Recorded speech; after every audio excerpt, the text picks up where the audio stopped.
بسم اللہ الرحمن الرحیم۔ ایسے ہی سچے اور دلچسپ واقعات سننے کے لیے ہمارے چینل کو سبسکرائب کر دیں۔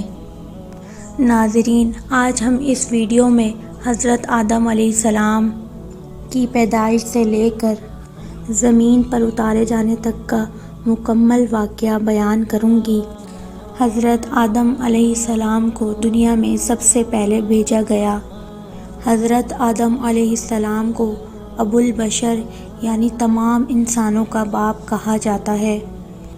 دنیا میں جتنے بھی انسان شروع سے لے کے آخر تک آ چکے ہیں یا آئیں گے، یہ سب حضرت آدم علیہ السلام کی ہی اولاد ہیں، اسی لیے انہیں آدمی کہا جاتا ہے۔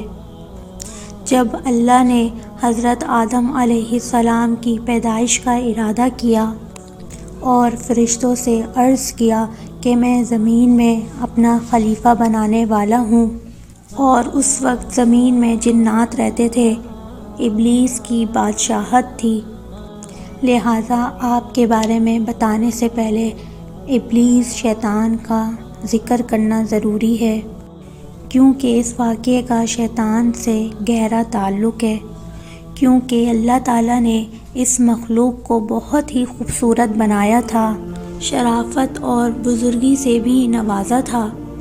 اللہ نے ابلیس کو زمین اور آسمان کی بادشاہت بھی عطا فرمائی تھی، اور اس کے علاوہ اللہ نے اس کو جنت کی پہرےداری سے بھی نوازا تھا، لیکن ابلیس نے اللہ کے سامنے تکبر کیا اور خدائی کا دعویٰ کر بیٹھا، اور جس کی وجہ سے اللہ تعالیٰ نے اسے اپنی بارگاہ سے نکال دیا اور اسے شیطان میں بدل دیا اور اس کی شکل بگاڑ دی، اور اللہ تعالیٰ نے جتنے رتبے اس کو عطا کیے تھے وہ سب چھین لیے اور اس پر اپنی لعنت فرمائی اور اس کو اپنے آسمانوں سے نکال دیا، اور اس کا اور اس کی پیروی کرنے والوں کا ٹھکانہ جہنم قرار دیا۔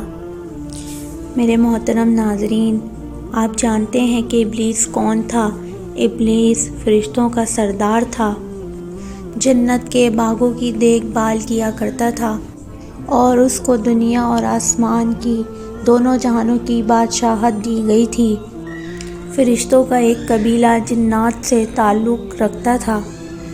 اس قبیلے کے فرشتوں کو آگ کی گرم لو سے پیدا کیا گیا۔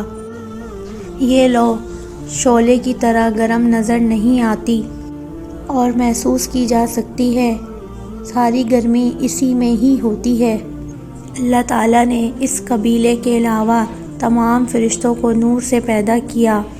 ابلیس کا نام حارث تھا، دوسری روایات میں عزازیل بھی آیا ہے، اور یہ جنت کے پہرے داروں میں سے تھا۔ اللہ تعالیٰ قرآن پاک میں فرماتا ہے، اور تم میں سے جو کہے کہ میں اللہ کے سوا معبود ہوں، نعوذ باللہ، تو ہم اسے جہنم کی سزا دیں گے۔ ہم ایسے ہی سزا دیتے ہیں ستمگاروں کو۔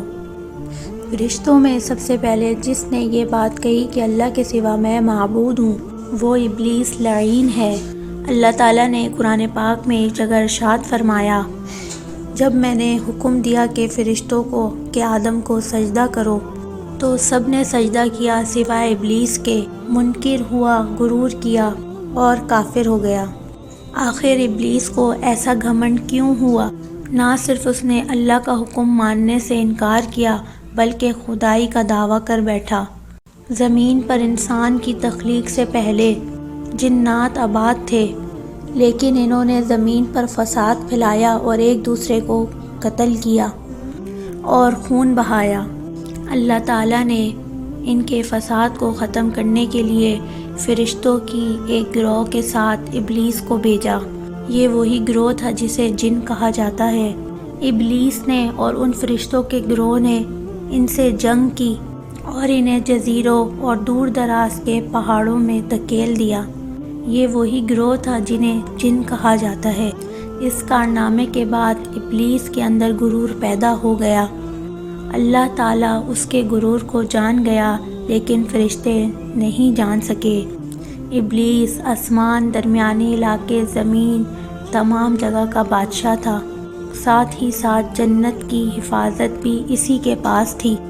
ابلیس اللہ تعالیٰ کی بہت ہی عبادت کیا کرتا تھا اور بہت زیادہ تکلیفیں بھی اٹھاتا تھا۔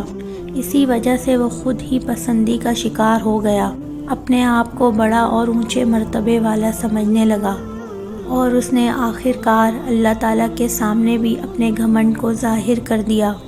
جب اللہ تعالیٰ نے حضرت آدم علیہ السلام کو پیدا فرمایا تو فرشتوں کو حکم دیا آدم کو سجدہ کریں۔ سب نے حکم کی تعمیل کی، لیکن ابلیس نے انکار کر دیا اور اللہ تعالیٰ کی نافرمانی کی۔ اللہ تعالیٰ نے ابلیس سے سوال کیا کہ تجھے کس چیز نے آدم کو سجدہ کرنے سے روکا؟ تو اس نے جواب دیا کہ تو نے مجھے آگ اور آدم کو مٹی سے پیدا کیا۔ شیطان کا جواب تکبر اور جہالت والا تھا، اور اللہ تعالیٰ اس پر غضبناک ہوا اور ابلیس کو اپنی رحمت سے نکال دیا اور لعنت کی توق اس کی گردن میں ڈال دی۔ شیطان نے توبہ اور استغفار کرنے کے بجائے اللہ تعالیٰ سے کھلی بغاوت کر دی۔ حضرت آدم علیہ السلام کی نسلوں کو بہکانے کے لیے قیامت تک کی مہلت مانگ لی۔ اللہ تعالیٰ کے علم اور حکمت کا یہی تقاضا تھا کہ آدم کی آزمائش کی جائے۔ شیطان کی درخواست منظور کی گئی اور اسے لمبی عمر عطا کی، اور ساتھ میں وہ سامان بھی جو نسل آدم کو بہکانے کے لیے دیے گئے۔ اب آپ جانتے ہیں کہ حضرت آدم علیہ السلام کی پیدائش کیسے ہوئی۔ بے شک اللہ ہر چیز پر قادر ہے، وہ چاہے تو پلک جھپکتے ہی تمام جہانوں کو پیدا کر سکتا ہے، لیکن اس نے دنیا اور آخرت کی تخلیق کئی مرحلوں میں کی۔ جب اللہ تعالیٰ نے حضرت آدم علیہ السلام کو پیدا کرنا چاہا تو فرشتوں سے فرمایا، میں پیدا کرنے والا ہوں زمین پر اپنا نائب۔ تو فرشتوں نے کہا، تو انہیں اپنا نائب بنائے گا جو زمین پر فساد کریں اور خون بہائیں، لیکن ہم حمد کے ساتھ تیری تسبیح بیان کرتے ہیں اور تیری پاکی بیان کرتے ہیں۔ فرمایا، جو میں جانتا ہوں وہ تم نہیں جانتے۔ ناظرین، فرشتوں نے اس لیے ایسا کہا کہ زمین پر رہنے والے جنوں نے پہلے فساد برپا کیا تھا، خون بہایا تھا، اللہ کی نافرمانی کی تھی، لہٰذا اب جو خلیفہ بنے گا وہ بھی ایسا ہی کرے گا۔ اللہ تعالیٰ نے فرمایا، بے شک تم نہیں جانتے جو میں جانتا ہوں۔ ناظرین، یہ بات یاد رکھنی چاہیے، فرشتوں کا یہ کہنا اعتراض کے طور پر نہیں تھا، اور نہ ہی حضرت آدم علیہ السلام اور ان کی اولاد سے حسد کے طور پر تھا۔ قرآن مجید کے مطابق فرشتے وہ بات نہیں کہتے، کہنے یا پوچھنے کی انہیں اجازت نہیں ہو۔ لہٰذا جب اللہ تعالیٰ نے حضرت آدم علیہ السلام کو بنانا چاہا تو فرمایا ساری مٹی زمین سے لائی جائے، اور حضرت آدم علیہ السلام کے لیے لیزدار چپکنے والی مٹی آسمان کی طرف بلند کی گئی۔ پہلے یہ مٹی گاری کی شکل میں تھی، پھر اس میں خمیر اٹھ گیا۔ اس لیزدار مٹی اور چپکنے والی مٹی سے اللہ تعالیٰ نے حضرت آدم علیہ السلام کا اپنے ہاتھوں سے پتلا تیار کیا۔ اللہ تعالیٰ نے حضرت آدم علیہ السلام کو ایک مٹھی مٹی سے پیدا کیا، جس مٹی کو تمام زمین سے لیا گیا۔ اسی طرح کہیں جگہ کی مٹی استعمال ہونے کی وجہ سے الگ الگ رنگ کے گورے، کالے، سانولے نظر آتے ہیں، الگ الگ مزاج کے نظر آتے ہیں، جیسے خوش مزاج، بد مزاج، الگ الگ خصلتوں والے نظر آتے ہیں۔ حضرت عباس رضی اللہ تعالیٰ عنہ سے روایت ہے کہ انسان کو 3 طرح کی مٹی سے پیدا کیا گیا۔ نمبر 1 سرسال، نمبر 2 حما، نمبر 3 لاسب۔ لاسب مطلب بہترین، عمدہ مٹی۔ حما کا مطلب ایسی مٹی، کیچڑ، اور سرسال یعنی ایسی مٹی جسے کوٹ کر باریک کیا گیا ہو، ایسی خشک مٹی جو کھنکھناتی ہو۔ اللہ تعالیٰ نے جب فرشتوں کو زمین سے مٹی لانے کا حکم دیا اور وہ مٹی آسمان کی طرف لے جائی گئی، اور لیزدار مٹی 3 لازب سے حضرت آدم علیہ السلام کو بنایا گیا، اور اس سے پہلے بدبودار مٹی حما کی شکل میں تھی، اور اس سے پہلے خشک مٹی توراب تھی، جیسا کہ قرآن مجید میں اللہ تعالیٰ نے ارشاد فرمایا کہ ہم نے انسان کو سڑی ہوئی مٹی کے سوکھے گارے سے بنایا۔ اللہ تعالیٰ نے حضرت آدم علیہ السلام کو اپنے دست قدرت سے بنایا، پہلے مٹی کو گارے میں تبدیل کیا، پھر اس کو ملا کر گوندا گیا، پھر حضرت آدم علیہ السلام کا پتلا بنایا گیا اور اس پتلے کو 40 دن تک ایسے ہی رہنے دیا، اور فرشتے اس کو دیکھنے کے لیے آیا کرتے تھے۔ ابلیس اپنے پیروں سے اس کو ٹھوکر مارتا اور ساتھ کہتا، اگر میں تجھ پر غالب آ گیا تو میں تجھے ہلاک کر دوں گا، اور اگر تو میرا حاکم بن گیا تو میں تیری نافرمانی کروں گا۔ اور اللہ تعالیٰ نے حضرت آدم علیہ السلام کا پتلا بنایا اور 40 دن تک ایسے ہی رہنے دیا، اور جب وہ مٹی بنا پکائے مضبوط ہو گئی اور سوکھ کر ٹھیکرے کی طرح آواز کرنے لگی، اور جب یہ پتلا پکا ہو گیا اور اللہ تعالیٰ نے اس میں روح پھونکنے کا ارادہ فرمایا، اللہ تعالیٰ نے اس پتلے کو فرشتوں کے سامنے پیش کرنے کے بعد فرمایا، میں اس کے اندر روح پھونک دوں تو تم سجدے میں اس کے سامنے گر جانا۔ بعض روایات میں آتا ہے کہ حضرت آدم علیہ السلام کی لمبائی 60 میٹر تھی اور چوڑائی 7 میٹر تھی، یعنی 7 ہاتھ، اور جنت میں جانے والے ہر شخص کی لمبائی چوڑائی بھی یہی ہوگی۔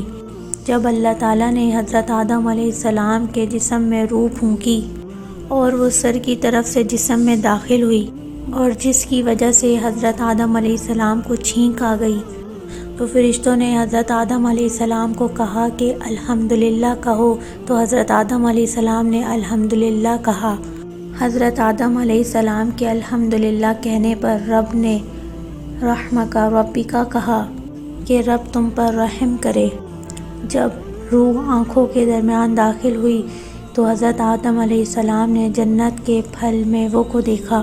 جب روح پیٹ میں پہنچی تو کھانے کی خواہش پیدا ہوئی، تو حضرت آدم علیہ السلام کے پیروں اور ٹانگوں میں روح پہنچنے سے پہلے ہی وہ پھل اور میووں کی طرف کود پڑے۔ قرآن پاک میں اسی جلد بازی کی طرف اشارہ کرتے ہوئے فرمایا کہ انسان جلد باز ہے۔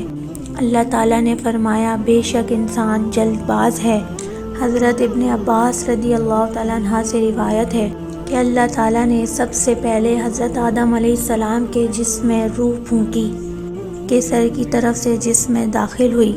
روح جسم کے جس حصے میں پہنچتی تو وہ گوشت اور خون میں تبدیل ہو جاتا۔ جب روح ناف کی جگہ پہنچی تو حضرت آدم علیہ السلام نے اپنے جسم کو دیکھا۔ جسم بہت خوبصورت معلوم ہوا۔ جب اٹھنا چاہے تو اٹھ نہ سکے۔ جب روح پورے جسم میں پھیل گئی تو انہیں چھینک آئی اور انہوں نے الحمدللہ کہا کہ تمام تعریفیں اللہ کے لیے ہے، اور یہ اللہ کی طرف سے الہام کی طرف سے تھا۔ اللہ نے فرمایا، اے آدم کہ اللہ تجھ پر رحم کرے۔ پھر حضرت آدم علیہ السلام کو اللہ تعالیٰ نے علم عطا کیا، تمام چیزوں کے نام سکھائے، ذاتی صفاتی نام سکھائے، جیسے حضرت ابن عباس رضی اللہ تعالیٰ عنہ کا قول ہے کہ گونج کا نام بھی سکھایا۔ ایک خاص علم کے ذریعے حضرت آدم علیہ السلام فرشتوں پر فضیلت حاصل تھی۔ یہ واقعہ فرشتوں کے سجدہ کرنے کے بعد کا ہے۔ پھر اللہ تعالیٰ نے ان چیزوں کو فرشتوں کے سامنے پیش کیا کہ اگر تم اپنے قول میں سچے ہو کہ ان چیزوں کے نام بتاؤ۔ فرشتوں نے یہ بات سن کر اللہ تعالیٰ کی بڑائی اور اپنی کم علمی کا ظاہر کیا اور کہا، اے خداوند، ہمیں تو اتنا ہی علم ہے جتنا تو نے ہمیں دیا کہ تمام چیزوں کا جاننے والا تو ہی ہے۔ اور حضرت آدم علیہ السلام کی طرف متوجہ ہوئے اور فرمایا کہ ان چیزوں کے نام بتا دو، تو حضرت آدم علیہ السلام نے تمام چیزوں کے نام صحیح بتا دیے، اور اسی طرح حضرت آدم علیہ السلام کی برتری فرشتوں پر ظاہر ہو گئی۔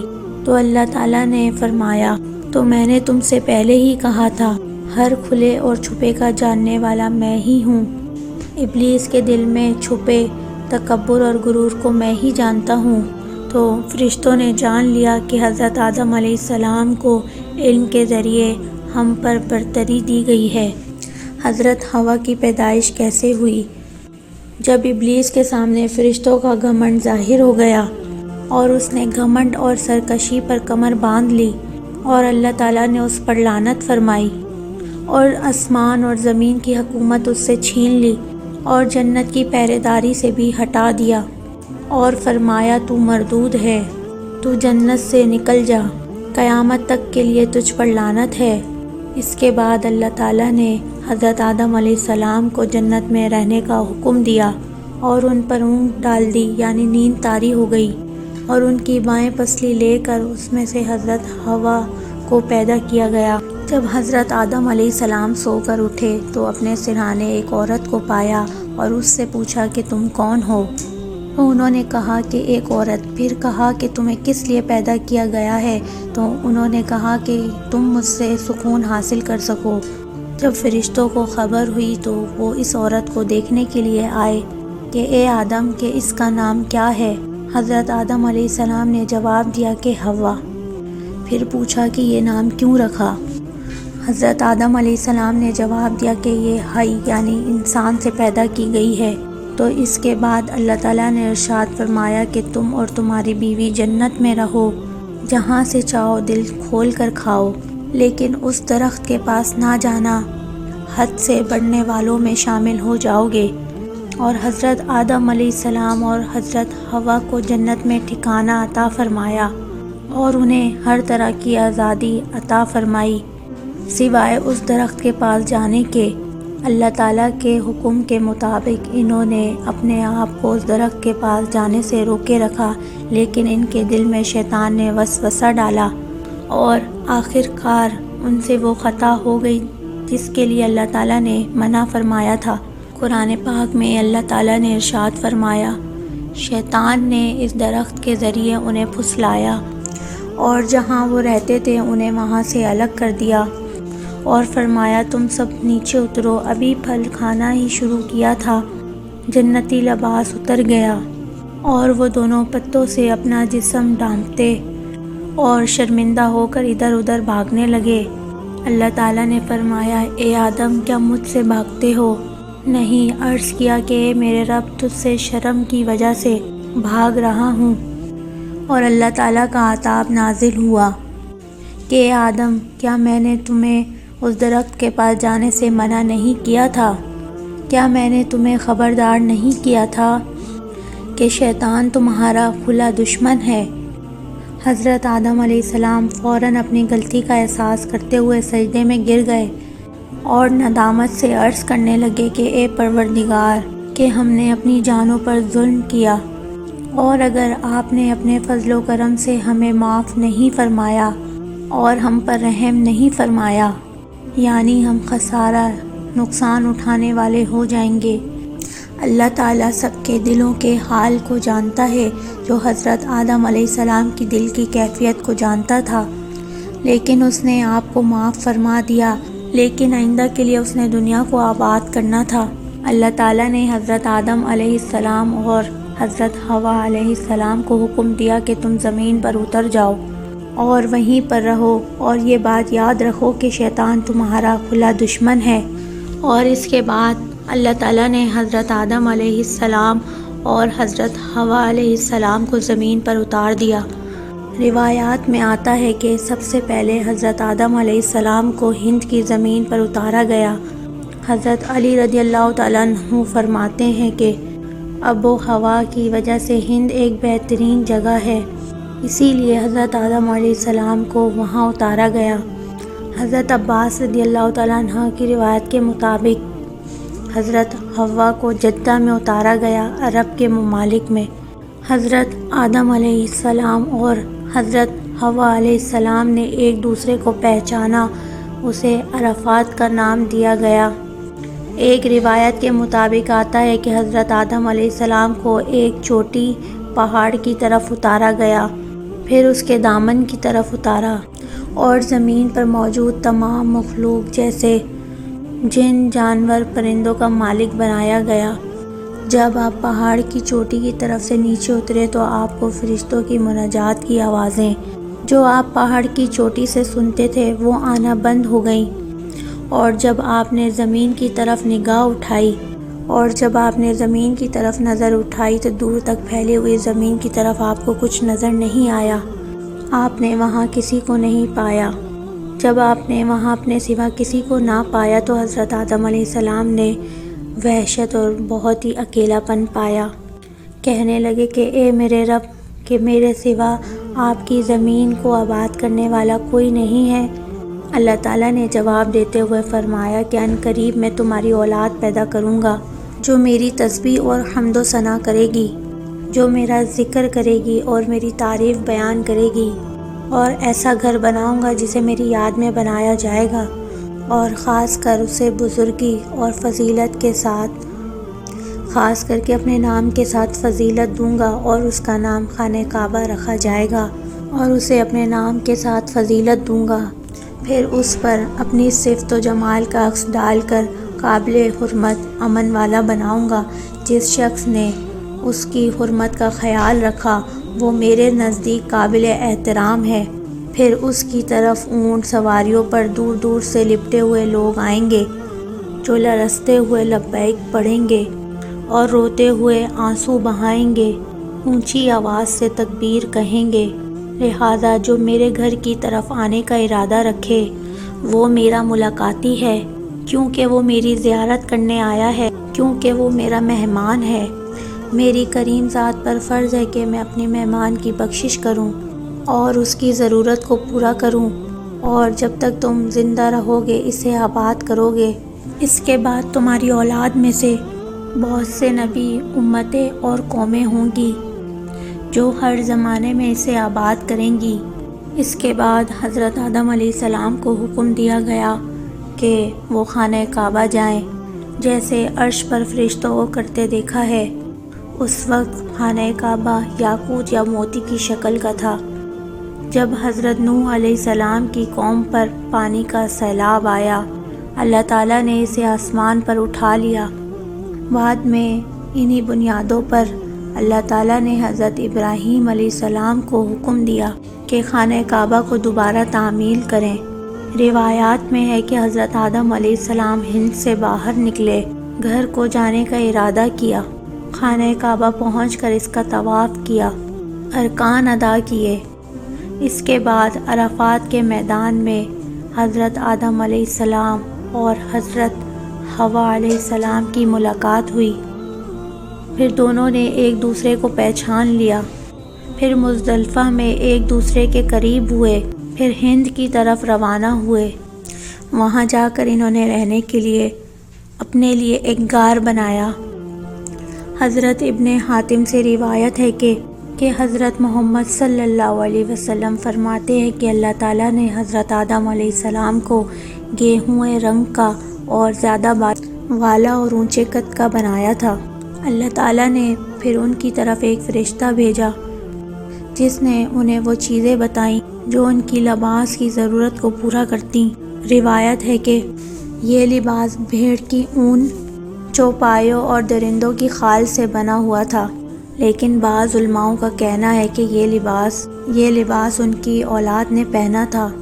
ان کا لباس تو جنت کے وہی پتے تھے جنت سے اترتے وقت جو جسم پہ لپیٹے ہوئے تھے۔ اللہ تعالیٰ نے حضرت آدم علیہ السلام کی پشت سے پیدا ہونے والی تمام اولاد سے وادی نعمان عرفات کے میدان میں عہد لیا۔ اللہ نے عرفات کے میدان میں حضرت آدم علیہ السلام کی پشت سے پیدا ہونے والی اولاد کو نکالا اور اپنے سامنے چینٹیوں کی طرح پھیلا دیا اور ان سے وعدہ لیا، الست بربکم، کیا میں تمہارا رب نہیں ہوں؟ انہوں نے کہا بلا، کیوں نہیں؟ اور اسی دن قلم نے قیامت تک ہونے والی تمام باتوں کو لکھ لیا۔ حضرت عمر بن خطاب سے روایت ہے کہ رسول اللہ صلی اللہ علیہ وسلم نے ارشاد فرمایا کہ اللہ تعالیٰ نے حضرت آدم علیہ السلام کو پیدا فرمایا اور ان کی پشت پر دایاں ہاتھ پھیرا اور ان سے ان کی اولاد کو نکالا اور فرمایا، اور میں نے جنت کو ان کے لیے اور ان کو جنت حاصل کرنے اور جنت حاصل کرنے والے اعمال کرنے کے لیے بنایا ہے۔ اور دوبارہ حضرت آدم علیہ السلام کی پشت پر ہاتھ پھیرا اور ان سے ان کی اولاد کو نکالا، اور میں نے دوزخ کو ان کے لیے اور دوزخ حاصل کرنے والے اعمال کرنے کے لیے پیدا کیا گیا ہے۔ ایک صحابی نے سوال کیا کہ یا رسول اللہ صلی اللہ علیہ وسلم کہ امن کی کیا ضرورت ہے؟ جب اللہ تعالیٰ انسان کو جنت کے لیے پیدا کرتا ہے، اس سے جنتی اعمال کرواتا ہے، یہاں تک کہ وہ کسی جنت والے عمل تک ہی مر جاتا ہے، جس کی وجہ سے اللہ تعالیٰ اسے جنت میں داخل کر دیتا ہے۔ جب کسی کو دوزخ کے لیے پیدا کرتا ہے تو اس سے دوزخ حاصل کرنے والے کام کرواتا ہے، یہاں تک کہ وہ دوزخ والے عمل پر مر جاتا ہے، جس کی وجہ سے اللہ تعالیٰ اسے دوزخ میں داخل کر دیتا ہے۔ اس سلسلے میں بھی علماء کی الگ الگ رائے ہے۔ کچھ کا کہنا ہے کہ اللہ تعالیٰ نے حضرت آدم علیہ السلام کو زمین پر بھیجنے سے پہلے ہی ان کی اولاد کو پیدا فرما دیا تھا۔ کچھ کا کہنا ہے کہ عرفات کے میدان میں نکالا تھا۔ جب حضرت آدم علیہ السلام دنیا میں تشریف لائے تو ان کے ساتھ جنت کی ہوا تھی، جو جنت کی وادیوں اور درختوں سے جڑی تھی، لہٰذا دنیا میں خوشبو جنت کی ہوا کی وجہ سے ہے۔ جب حضرت آدم علیہ السلام دنیا میں تشریف لے کر آئے تو ان کے ساتھ حجر اسود بھی ساتھ تھا۔ ناظرین، حضرت آدم علیہ السلام کے ساتھ حضرت موسیٰ علیہ السلام کا عصا بھی ساتھ تھا، یعنی لاٹھی جو جنت کے پیڑ ریحان سے بنی ہوئی تھی۔ کچھ اور چیزیں بھی تھیں جو حضرت آدم علیہ السلام کے ساتھ زمین پر اتاری گئیں، پیڑوں سے نکلنے والا گوند، لوہے کا سل، ہتھوڑا اور لوہے کا چمٹا۔ جب حضرت آدم علیہ السلام پہاڑ پر اترے، وہاں لوہے کی شاخ اگی ہوئی تھی اور لہٰذا آپ ہتھوڑے سے اسے توڑنے لگے اور فرمایا ہتھوڑا اسی کی جنس کا معلوم ہوتا ہے، اور وہ لوہے کی شاخ پرانی اور کمزور ہو گئی تھی، اور جب آپ نے آگ جلائی تو وہ پگھل گئی۔ پھر آپ نے اس سے چھری بنائی۔ آپ بہت سے کام کرتے تھے، اور اس کے بعد آپ نے تندور بنایا۔ کہا جاتا ہے کہ یہ وہی تندور تھا جو حضرت نوح علیہ السلام کو وراثت میں ملا تھا، اور طوفانی نوح کے وقت کہا جاتا ہے کہ یہی تندور ابلا تھا۔ جب حضرت آدم علیہ السلام جنت سے دنیا میں تشریف لائے، آپ کے سر پر جنتی پتوں کا تاج تھا۔ کچھ وقت کے بعد یہ پتے سوکھ کر گر گئے اور ادھر ادھر بکھر گئے، اور جس سے زمین پر تمام چیزیں اگ گئیں۔ اور جب آپ جنت سے ایک پہاڑ پر اترے، آپ جنت سے کچھ پتے روئے زمین پر لائے تھے، اور آپ نے وہ پتے اس پہاڑ پر بھی بکھیر دیے، لہٰذا تمام پاکیزہ پھل، میوے وغیرہ ہند میں اسی وجہ سے ملتے ہیں۔ جب اللہ تعالیٰ نے حضرت آدم علیہ السلام کو جنت سے نکالا تو کئی پھل راستے کے لیے اللہ تعالیٰ نے حضرت آدم علیہ السلام کو دیے اور ان کی خوبیاں بھی بتائیں۔ اسی لیے دنیا کے تمام پھل جنت کے پھلوں سے تعلق رکھتے ہیں، بس فرق یہ ہے کہ جنت کے پھل سڑتے نہیں ہیں اور دنیا کے پھل سڑ جاتے ہیں۔ ساری روایتوں کی روشنی میں نتیجہ نکلتا ہے تمام پاکیزہ چیزوں کی اصل جنتی پتے ہیں جو حضرت آدم علیہ السلام اپنے ساتھ لائے تھے اور جو ہند میں اتارا گیا تھا، اسی لیے ہر طرح کا پھل یہاں ملتا ہے۔ جب حضرت آدم علیہ السلام اور حضرت حوا علیہ السلام جنت میں تھے تو کوئی محنت کرنی نہیں پڑتی تھی، خوب آرام سے رہتے تھے اور جنت کے پھل کھاتے تھے۔ لیکن جب آپ دنیا میں تشریف لائے، انہوں نے اپنے رب سے کھانا طلب کیا۔ جب حضرت جبرائیل علیہ السلام گیہوں کی ایک تھیلی لے کر حاضر ہوئے اور 7 دانے آپ کے ہاتھ پر رکھے، حضرت آدم علیہ السلام نے کہا یہ تو وہی چیز ہے جو جنت سے نکالے جانے کا سبب بنی تھی۔ حضرت آدم علیہ السلام نے کہا کہ اس کا میں کیا کروں؟ تو حضرت جبرائیل علیہ السلام نے کہا کہ اسے زمین پر پھیلا دو۔ انہوں نے ایسا ہی کیا، پھر اللہ تعالیٰ نے ایک وقت میں اس کو اگا دیا۔ پھر یہی طریقہ ان کی اولاد میں بیج ڈالنے کا جاری ہوا۔ جبرائیل علیہ السلام نے کہا کہ فصل کاٹو، پھر انہوں نے ایسا ہی کیا۔ پھر جبرائیل علیہ السلام نے کہا کہ پھونک مار کر بھوسے کو اڑا دو، پھر انہوں نے پھونک مار کر اپنے بھوسے کو اڑا دیا اور صرف دانے رہ گئے، اور پھر پتھر کے پاس آئے، 2 پتھر کے درمیان گیہوں کو رکھنے کا کہا اور پھر اس کو پیسنے کا کہا، تو حضرت آدم علیہ السلام نے ایسا ہی کیا۔ پھر آٹے کو گوندنا بتایا۔ پھر حضرت جبرائیل علیہ السلام ایک پتھر اور لوہا لائے اور اس کو آپس میں رگڑا تو آگ پیدا ہو گئی، آگ جلنے لگی۔ حضرت آدم علیہ السلام نے حکم کے مطابق آگ کے اوپر روٹی پکائی۔ اللہ تعالیٰ نے حضرت آدم علیہ السلام کو لوہے سے بننے والی چیزوں کا ہنر سکھایا۔ ابن اسحاق رضی اللہ تعالیٰ عنہ سے روایت ہے کہ حضرت آدم علیہ السلام کی کل 40 اولادیں تھیں جو 20 حمل سے پیدا ہوئیں۔ حضرت آدم علیہ السلام کا جو بھی بیٹا پیدا ہوتا تھا اس کے ساتھ ایک بیٹی پیدا ہوتی تھی۔ پہلے حمل کے پیدا ہوئے بچوں کے ساتھ دوسرے پیدا ہوئے حمل کے بچوں کے ساتھ نکاح کر دیا جاتا تھا، اور اسی طرح حضرت آدم علیہ السلام کی اولادوں میں سے اولادیں پیدا ہونے لگیں، اور پھر اسی طرح حضرت آدم علیہ السلام کی اولادیں پیدا ہونے لگیں۔